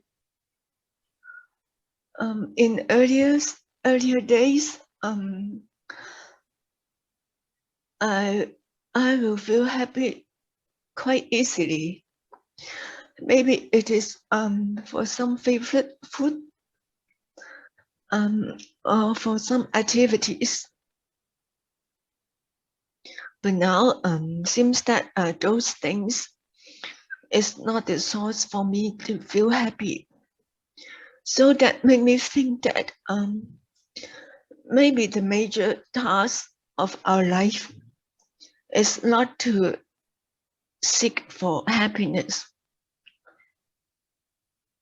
And so I think of this question, and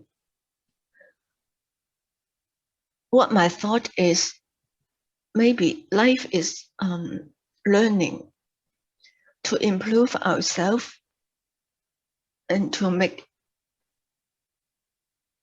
ourselves better and better. So when I listen to the message from Upo, my heart seems opened and bright, because I got the endorsement from you, which means that what my thoughts is somehow correct. I think I go to the right direction. Thank you. Thank you for the YouTube version to make me discover this message from you. Thank you so much.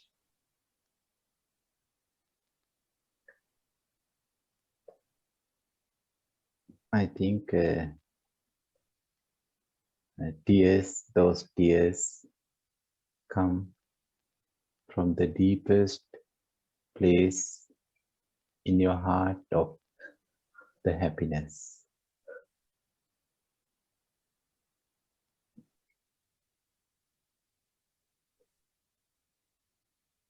Yes, I believe that happiness is there during our transformation.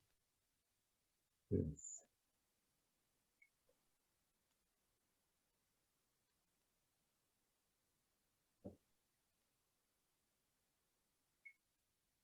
And it is also really wise thing to see that you are not judging yourself. It's good.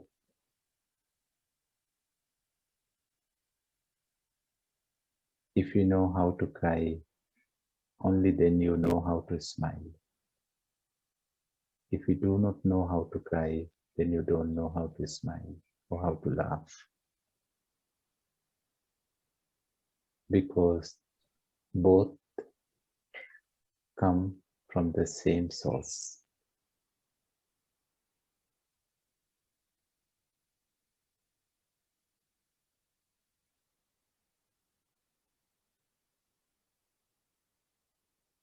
Any more sharings or any more suggestions about our future programs, about the timetable, about the topics? Yes, Upul. I received a message from Claudia Gassner, I think. I think I pronounced the name right. Her microphone doesn't work, so she asks me to raise this suggestion. She would like to have the next meditation day or the next retreat about the topic of metta and self-compassion. That's her suggestion. Metta and self-compassion. Oh, thank you, dear Paul. Thank you. And thank you, dear Claudia, for your beautiful suggestion. And if everybody is agreed, then of course we can plan for that. We can make a plan.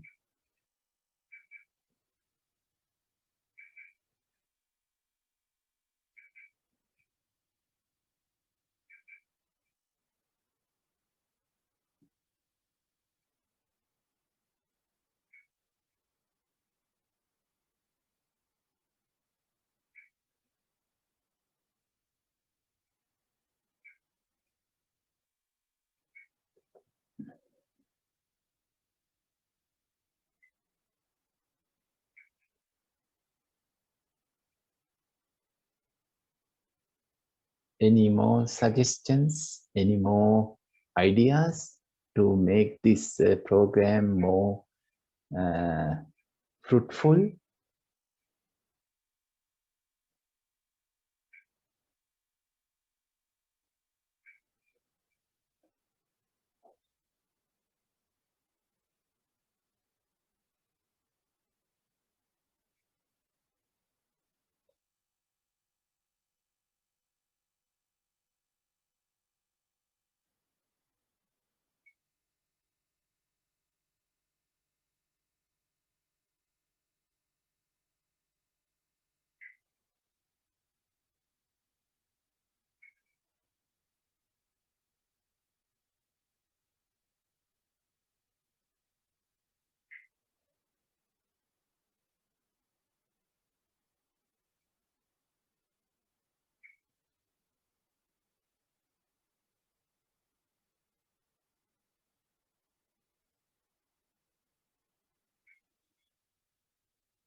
I don't know, maybe in the winter time, we can plan again for a 3-day retreat.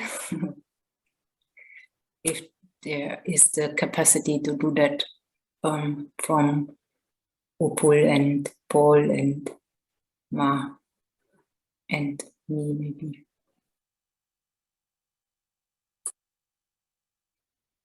And Claudia.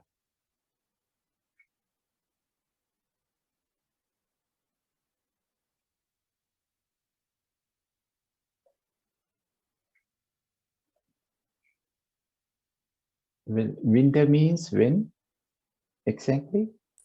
Well, usually in the winter time, no, people have some days off during maybe between. Yeah, I don't know. Let's think when is a good time, when usually people have time to do that. I don't know. Have to consider. Like usually people have holidays or something like that. I don't know. From when to when? I don't know. Maybe end of December or something like that. I don't know yet.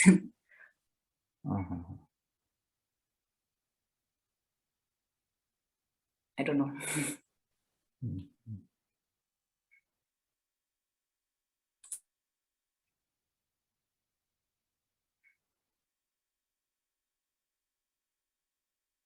Let's think about it. Maybe you can come to Nilambe in that time to do 3-day retreat.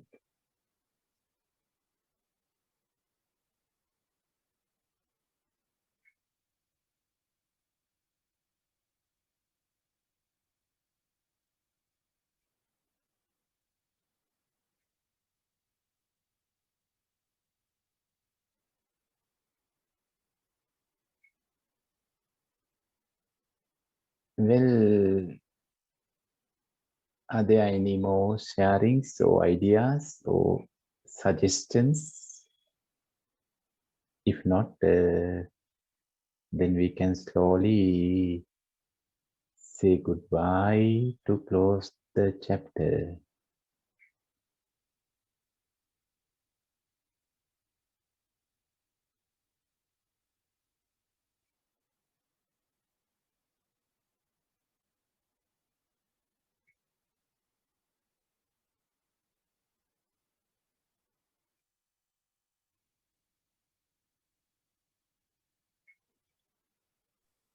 Just a suggestion.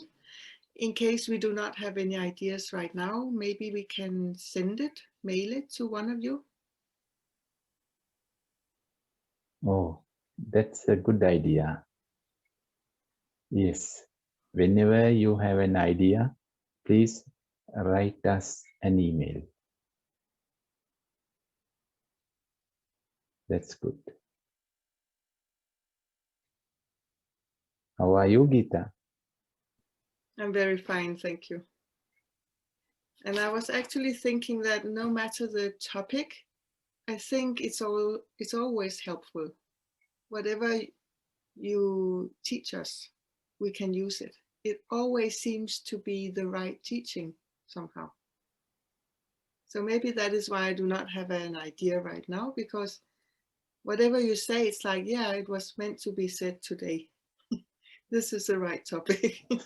Yeah. Somehow makes sense. And you have made me reflect upon how on earth did I get involved? I can't remember in meditation. Out of all the ideas you had, the 10 ways of entering it. It's very interesting just to reflect upon it. How did I choose it and why do I continue? Yeah, thank you. Again, thank you. Oh, you're welcome. You're welcome, and thank you very much for your comment.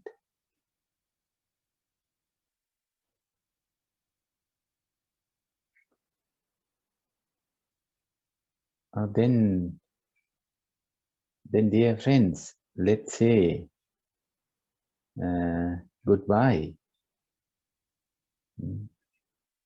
And let's make some effort to continue the practice after saying goodbye to each other. Meeting together is also interesting and joyful, and leaving can be also nice thing. Both are equally interesting. Coming together and saying good morning, and then leaving and say goodbye, both are equally beautiful.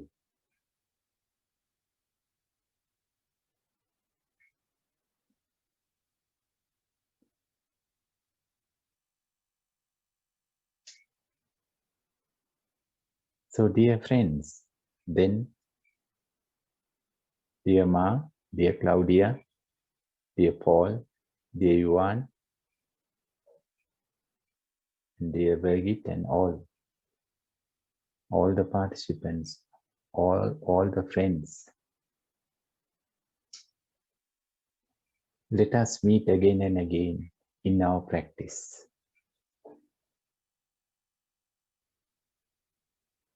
That's the most important thing. Thank you very much for bringing yourself fully into this retreat.